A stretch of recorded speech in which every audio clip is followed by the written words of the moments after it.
আসসালামু আলাইকুম। আমি অ্যাডভোকেট ইসমত আরা বেগম, পিপি সাইবার ট্রাইব্যুনাল রাজশাহী, এবং আমি যুব মহিলা লীগ রাজশাহী মহানগরের সভাপতি। আসলে আওয়ামী লীগের কথা আমার দৃষ্টিতে শুরু হয়েছে 2004 থেকে। আমি যখন যুব মহিলা লীগে রাজশাহী মহানগরের সভাপতি হয়েছি, তখন থেকে যুব মহিলা লীগ তো তখন নতুন সংগঠন। আমাদের মহিলাদের নিয়ে আমাদের জননেত্রী শেখ হাসিনা যে জার্নিটা শুরু করলেন, যারা মেয়েরা, শিক্ষিত মেয়েরা, মূলত শিক্ষিত মেয়েরা যাতে গুছিয়ে রাজনীতিতে আসে এবং রাজনীতির রাজপথটা যেন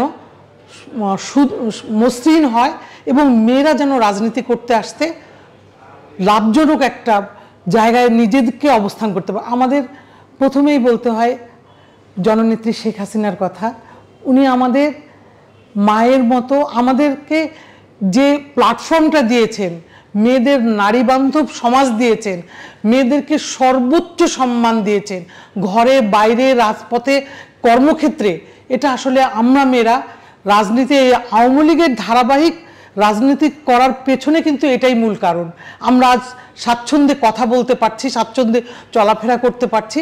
এগুলো কিন্তু আওয়ামী লীগ যখন থেকে শুরু হয়েছে তখন থেকে আস্তে আস্তে আস্তে আস্তে করে এই জিনিসটা তৈরি করেছে। বর্তমানে মহিলারা অনেক স্বাচ্ছন্দ্যে রাজনীতিতে অংশগ্রহণ করতে পারছে, কর্মক্ষেত্রে নিরাপদ বোধ করছে এবং সর্বক্ষেত্রে তার সম্মান, অর্থনৈতিক স্বাচ্ছন্দ্য সব কিছুই ভোগ করছে। এটা আসলে একমাত্র রাজনীতিতে আওয়ামী লীগই পারে। আওয়ামী লীগ যারা করে, যারা বিশ্বাস করে এবং সাধারণ মানুষও বিশ্বাস করে যে আওয়ামী লীগ আছে বলে তারা বাংলাদেশে নিরাপত্তার মাধ্যমে ভালো আছে, সমস্ত সুযোগ সুবিধা ভোগ করছে এবং বৈষম্য, কোথাও কোনো বৈষম্য নেই, কোথাও কোনো অরাজনৈতিক কোনো কর্মকাণ্ড নাই।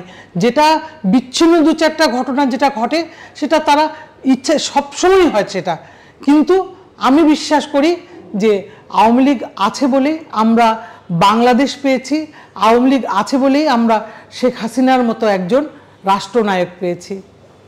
ধন্যবাদ। সেই সাথে যেটা বললেন যে সভাপতি হওয়ার আগেও তো নিশ্চয়ই একটা পরম্পরা ছিল, লিগেসি ছিল। এই সময় বিশেষ করে যখন আওয়ামী লীগ ক্ষমতায় নেই, এই সময়ের গল্পগুলো কেমন ছিল আসলে?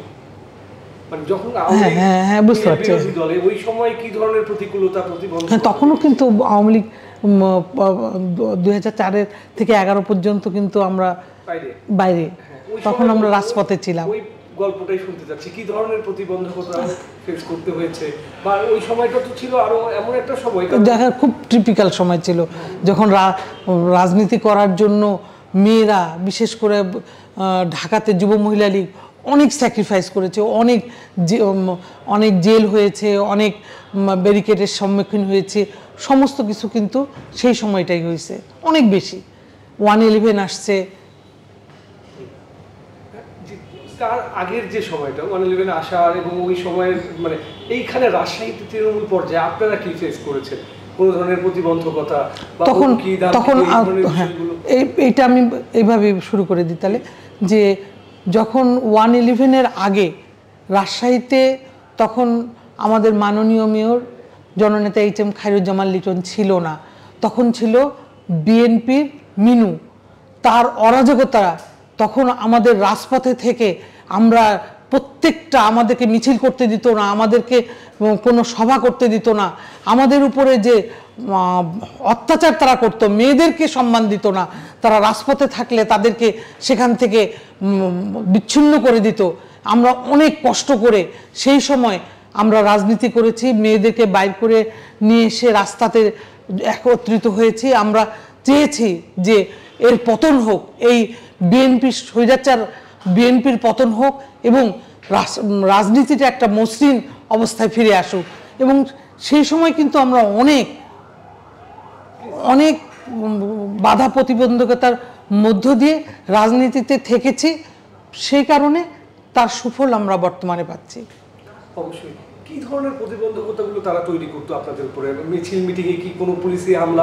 পুলিশ, হ্যাঁ, এই একটু জানতে চাচ্ছিলাম, বা তাদের কর্মীরা কোনো রকম ভয়ভীতি দেখানো, হামলা, এই বিষয়গুলো ছিল কিনা? হ্যাঁ, আমরা একটা মিছিল করতে গেলে তারা পাল্টা মিছিল করতো, তাদের মেয়েদেরকে যাতে মিছিলে না যেতে পারে সেজন্য তাদের মহিলা কর্মী দিয়ে আমাদেরকে ঢিল পাটকেল মারতো, পুলিশরা নির্যাতন করত, তারা যেতে দিত না, তারা ধরে নিয়ে যেত, তারা মামলা মোকদ্দমা দিত, তারা বিভিন্ন সময় এত এত অত্যাচার করেছে যে আমরা ওখানে টিকবো এরকম অবস্থা তারা তৈরি করেনি। তারা আমাদেরকে তৈরি করেছে যাতে আমরা রাজনীতিতে দাঁড়া না হয়ে থাকতে পারি, এরকম একটা অবস্থা তারা তৈরি করতো সেই সময়। এবং আমরা সারাক্ষণ রাজপথেই থাকতাম, এই সাহেববাজার 0 পয়েন্টে আমরা বসে থাকতাম যে যাতে তারা আমাদের উপরে যত কিছুই করুক না কেন, হামলা করুক, মামলা দিক, যা কিছুই করুক না কেন, আমরা আমাদের অবস্থান থেকে কখনোই পিছপা হতাম না। আমরা খায়রুজ্জামানের লিটনের নেতৃত্বে, রাজশাহী মহানগর আওয়ামী লীগের নেতৃত্বে, গোটা রাজশাহী জেলার নেতৃত্বে আমরা সে সময় একত্রিত ছিলাম এবং আমরা রাজপথে সেই দুঃসময়গুলো মোকাবেলা করে আমরা সেই সময়টা পার করেছি। এখন পরিস্থিতি মানে ওই সময় তো আসলে এমন একটা পরিস্থিতি ছিল, নিশ্চয়ই আপনি কর্মী সংগ্রহ করা অনেক কঠিন ছিল, কারণ আপনি রাস্তায় বের হচ্ছেন, আপনার উপর টিয়ার গ্যাস মারা হচ্ছে বা রাবার বুলেটের ভয় আছে, লাঠিচার্জের ভয় আছে। নিশ্চয়ই যাদের কর্মী হিসেবে আপনারা নিতে যাচ্ছেন তাদের বাবা মা, তার পরিবাররাও তাদের নিশ্চয়ই সহজে মানে রাস্তায় নামতে দিতেও চাইতো না। সেই অবস্থায় কর্মী সংগ্রহ করা এবং সংগঠিত করা, সেই দুঃসময় আসলে কর্মী সংগ্রহ করা আমাদের জন্য অনেক কষ্টকর ছিল। এবং রাজনীতি সেই সময়, বিএনপির সময় তো রাজনীতিতে মেয়েদের কোনো সুযোগ ছিল না রাজনীতি করার। আমরা সেই সময় আওয়ামী লীগের ছায়াতলে যাতে মেয়েরা এসে এই প্রতিবন্ধকতাটা ফেস করে তারপরে তারা রাজনীতিতে তাদের অবস্থান একসময় না একসময় হবে, এইটা আমরা তাদেরকে বুঝাতে পেরে এবং তার বাবা মাকে, তাদের আত্মীয় স্বজনকে বলেছি যে আমরা আছি সামনে, তোমার ছেলে মেয়েদের গায়ে কোনো রকম কোনো আঘাত আনতে দিব না, যতক্ষণ আমরা থাকবো, আমাদের নেতারা থাকবে, তোমাদেরকে প্রোটেকশন দিবে এবং তোমরা নিরাপদভাবে আমাদের সাথে রাজনীতি করতে পারবে। এইভাবে অনেক কষ্ট করে সেই সময়টায় অনেক দুঃসময় গেছে, কিন্তু আমরা পেরেছি যে বুঝাতে যে আমাদের ছায়াতলে থাকলে সমস্যা নেই, আমরা একসময় না একসময় আমরা ঘুরে দাঁড়াবো। অসংখ্য ধন্যবাদ। দর্শকদের উদ্দেশ্যে যদি কিছু বলতে চান আমাদের। আমি এটুকুই বলতে পারি, আওয়ামী লীগ হচ্ছে আস্থার জায়গা, ভালোবাসার জায়গা, বন্ধনের জায়গা। আমাদের সর্বকালের সর্বশ্রেষ্ঠ বাঙালি জাতির জনক বঙ্গবন্ধু ছিলেন বলে বাংলাদেশ তৈরি হয়েছে। আমি স্বাধীনভাবে আজকে কথা বলতে পারছি। আসুন আমরা সবাই শেখ হাসিনার হাতকে শক্তিশালী করি, তার পথ চলাকে মসৃণ করি। ধন্যবাদ।